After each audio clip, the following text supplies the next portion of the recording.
Merci de rester fidèle au programme de Néo Télé, Regard croisé. Nous sommes actuellement au Togo. Togo, premier sujet.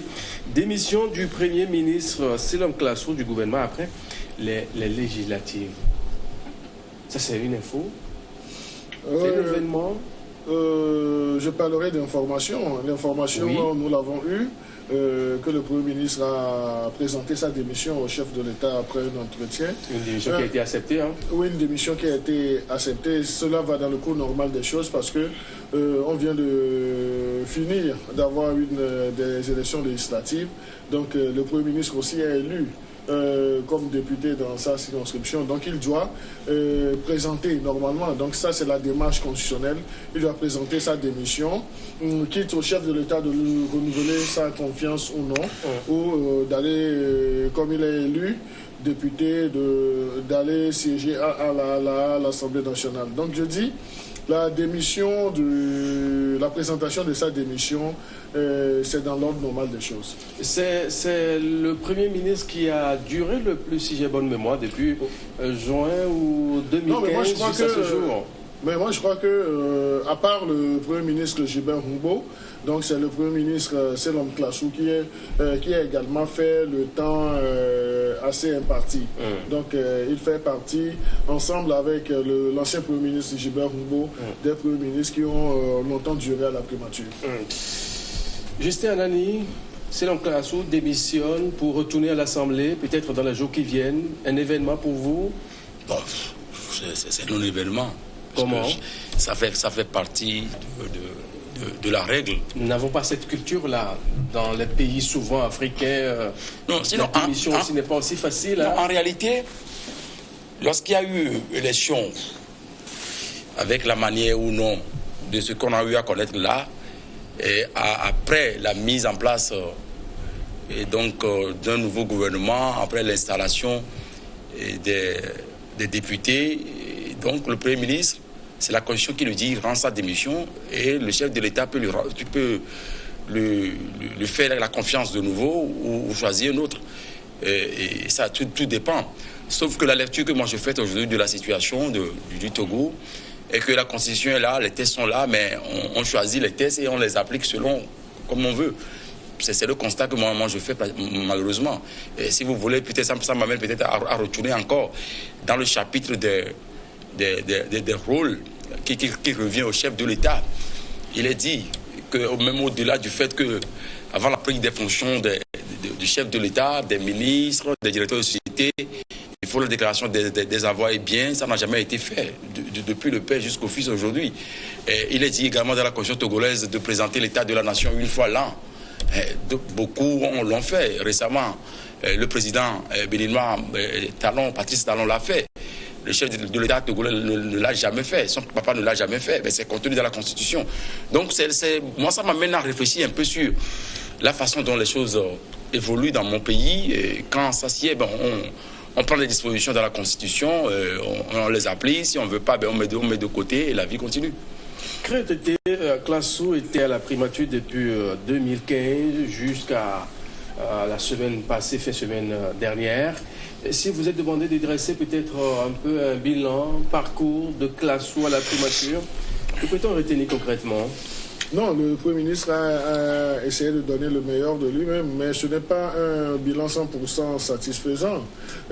S'il faut le comparer à un autre Premier ministre, donc mais moi je ferai aisément cette comparaison avec, disons, la primature de l'ancien Premier ministre Gilbert Fosso-Humbo, qui a été jusqu'aujourd'hui l'un des meilleurs Premiers ministres que nous ayons eu au Togo. Donc, qu'est-ce que M. Klasso a fait de splendide? Donc, je crois que M. Klasso a participé à, disons, a imprégné les actions du gouvernement, mais il n'a pas été au front comme on l'aurait voulu, donc il n'a pas pris assez d'initiatives, même dans la résolution de quelques problèmes qui touchaient à la vie de la nation, ou bien qui relevaient de la responsabilité du gouvernement. Donc c'est quelquefois des sorties un peu ratées, mais il a su être silencieux sur des choses. Donc on préfère, lorsque vous n'avez pas grand chose à dire, qu'on effectivement fasse, disons, la promotion du silence. Donc, M. Classou a brillé par son silence devant des actions. Ce qui a fait, ou bien l'action qui a beaucoup plus fait sortir le Premier ministre Selom Classou. Donc, je crois que c'est le mouvement des enseignants où il était obligé d'aller au front et puis de prendre langue avec les représentants, avec les syndicats des enseignants et autres. Et là même, on a vu comment est-ce que la situation a été gérée parce que c'est M. Classou, comme Premier ministre, un homme politique, je crois qu'il lui manque un peu le sens de l'anticipation. Le sens de l'anticipation, et c'est quelqu'un qui prend tout son temps pour analyser la situation avant de se prononcer, mais il faudrait également privilégier l'anticipation, et lorsqu'on est dans l'anticipation, pas à tous les coups, bien lorsqu'on anticipe un temps soit peu, on permet à la partie qu'on a en face aussi de mesurer, disons, l'action concrète de son interlocuteur. Justin Nani, pour vous, Selom Classou a vraiment brillé à la primature? Il ne peut pas briller, puisqu'il n'a pas le pouvoir. Vous prenez la constitution togolaise aujourd'hui, c'est dit, le pouvoir réel se trouve dans les mains du chef de l'État. Donc le Premier ministre, le chef du gouvernement n'existe que de nom. Il ne peut pas prendre des initiatives si le chef de l'État ne l'impose pas. Il ne peut pas déplacer les pions ou les faire bouger si le chef de l'État ne décide pas. Donc il n'avait pas le pouvoir réel pour quoi que ce soit. La preuve en est que pendant 4 ans, il était là. Et quel bilan on peut tirer de ce monsieur aujourd'hui? Moi, je n'en vois pas. Puisque même dans sa politique générale, dans sa déclaration de politique générale devant les parlementaires, il a promis que les réformes seront faites. 4 ans, aujourd'hui, est-ce qu'on a eu les réformes? Non, c'est 3 ans. Il a fait pratiquement 4 ans à la tête de la primature. Non, nous rentrons dans la 4e année. Je n'en dis combien pas. En tout état de cause. C'est juste quelques jours. En tout état de cause, après la présidentielle de 2015. Oui. Il a été nommé. Et depuis, il est là jusqu'au jour d'aujourd'hui. Donc je dis que le monsieur n'a pas le pouvoir réel. Tout ce qu'il a eu à avancer, où en sommes-nous aujourd'hui? L'état du délabrement des infrastructures scolaires et routières.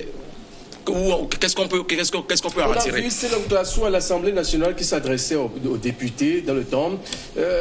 Sur le plan sanitaire, il a parlé de certaines médecines, et finalement, cela est voué finalement à quoi? Rien.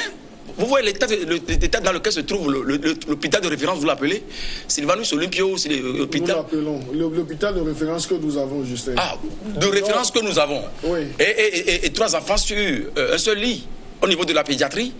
Vous allez à la chirurgie, vous allez voir. Non, ça dit que soyons sérieux.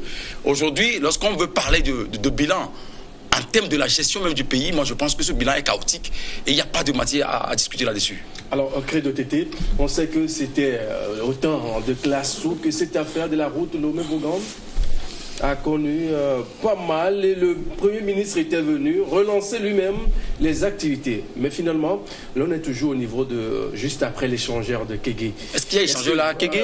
Oui, il y a échangé à Kégué. Donc, pour vous, est-ce que les choses ont vraiment bougé ou bien le monsieur n'avait pas vraiment la main libre? Non, mais moi je crois, ce qui m'a attristé, c'est que M. Classou ait lancé de nouveau ce chantier sans demander de compte à son ministre des Infrastructures qui avait allègrement au Parlement déclaré que le premier financement a servi à équiper l'entreprise qui devrait, disons, exécuter les travaux. Donc ça c'est inconcevable, impardonnable. Donc on ne peut pas dire, même si... Quelle sera sa démarche, sa réaction?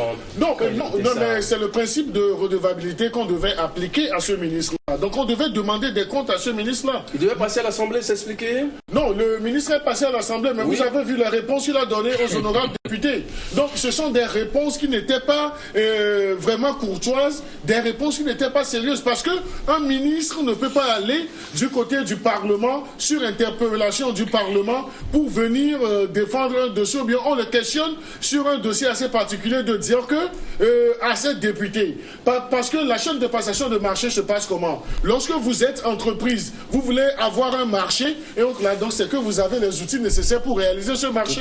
Mais aller devant le Parlement et dire aux parlementaires que le financement a servi à équiper, l'entreprise qui a gagné ce marché-là. Donc je crois que c'est manquer de respect, non seulement aux honorables députés, mais c'est également de manquer de respect aux populations togolaises. Le Premier ministre devait taper du poing sur la table. Donc il ne devait pas attendre que le président de la République prenne une décision. C'est lui le chef du gouvernement. Il a calmé le jeu, arrivé un moment, il a calmé le jeu en redonnant de l'espoir aux populations riveraines de cette voie jusqu'à Vaughan, enfin, à Non, mais la réalité est tout autre aujourd'hui.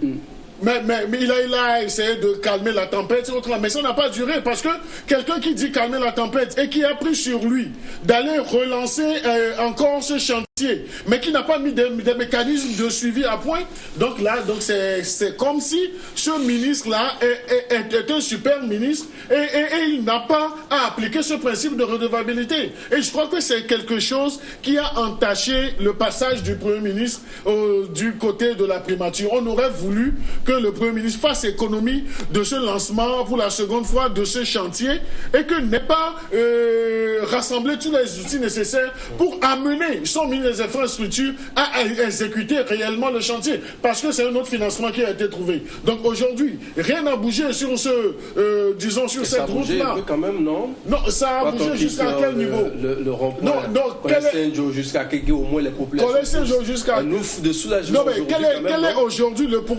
pourcentage de réalisation de ce chantier? Mais ce pourcentage-là n'avoisine même pas encore les 30% là. Ce que nous disons.